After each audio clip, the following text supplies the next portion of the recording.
Saya selaku dari adik Ibtu Tom Samuel Marbun sudah kembali dari B.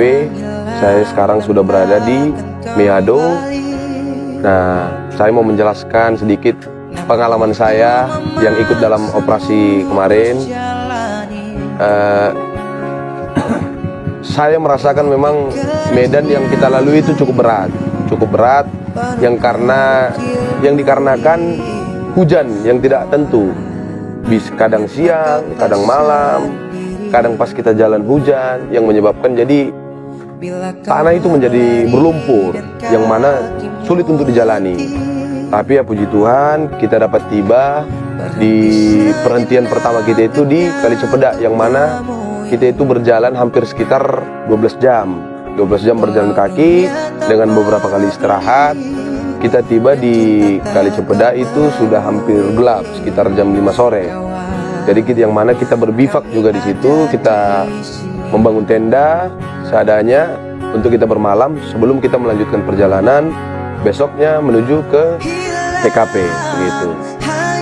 Kemudian setelah kita sampai jarak dari Kali Cepedak itu ke TKP itu kurang lebih kita berjalan itu sekitar 1,5 jam lah, 1,5 jam, yang mana kita bersyukur karena ada tim-tim hebat yang ada di depan seperti Batalion Kapuas, ada dari Brimopda Papua Barat yang buka jalan. Jadi sehingga kita masyarakat sipil ini yang ikut dalam operasi tersebut tidak terlalu berat lah, tidak terlalu sulit untuk melalui jalan-jalan hutan tersebut begitu.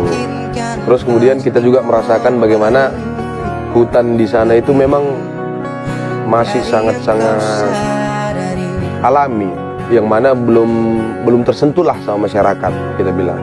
Karena memang saya melihat langsung bagaimana hutan tersebut begitu. Karena memang di hutan tersebut kalau siang itu walaupun matahari terik di luar, di dalam itu tidak sama sekali matahari tidak masuk. Dikarenakan banyak pohon-pohon yang memang betul-betul besar dan rapat begitu. Jadi kita bermalam itu hampir sekitar 3 hari 2 malam di TKP untuk melaksanakan olah TKP, yang mana saya juga langsung ikut untuk melaksanakan olah TKP di tempat di TKP yang menurut dari keterangan saksi anggota Resmob Teluk Bintuni gitu. Jadi saya langsung melihat didampingi dengan tim dari identifikasi dari Mabes Polri pada saat itu, dan selesai kita melakukan olah TKP yang berjalan sekitar hampir lebih 5 jam.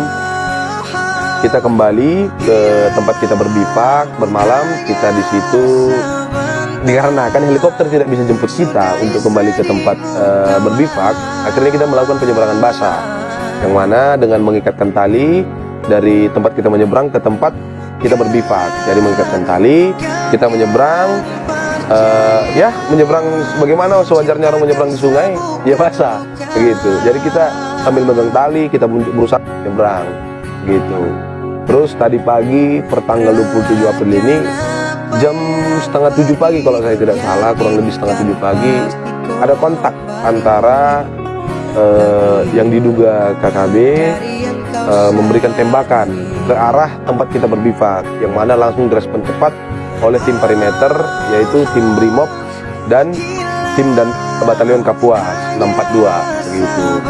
Jadi akibat dari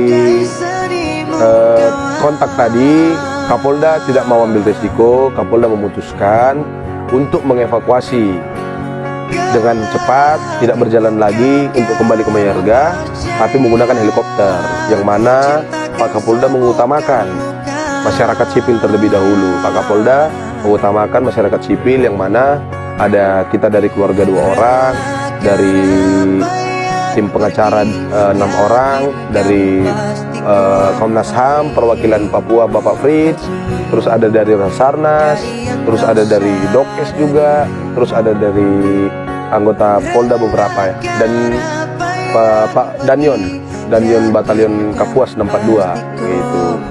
Ya puji Tuhan, memang kita sampai di sini tidak kurang suatu apapun. Ini mungkin menjadi satu pengalaman buat saya yang pernah langsung turun ke TKP untuk mencari abang saya. Dan harapan saya untuk tim yang masih tinggal di tempat kita berbivak tadi malam. Saya harap dikarenakan tadi cuaca, jadi helikopter tidak bisa mengevakuasi langsung secara utuh, secara semua anggota yang ada di sana, hampir sekitar 130 lebih. Saya harapkan mudah-mudahan besok dapat dievakuasi dengan cepat dari pagi, dan saya harapkan juga jangan sampai ada lagi korban, ataupun kita harapkan jangan sampai ada kontak tembak di TKP. Dan saya harapkan juga mudah-mudahan tim dari Makobrimob, dari pelopor yang saat ini tetap menjalankan pencarian, saya harapkan mudah-mudahan atas izin Tuhan membuahkan hasil, agar semua yang menjadi pertanyaan dalam kepala kita, kepala masyarakat, kepala kita sebagai keluarga kandung dapat terjawab. Mungkin itu harapan yang bisa saya sampaikan, dan saya berterima kasih secara pribadi kepada Bapak Kapolda dan Bapak Kapolri yang sudah memenuhi keinginan kita sebagai keluarga. Relakan apa yang pergi, yakinkan pasti kembali lebih dari yang kau sayang.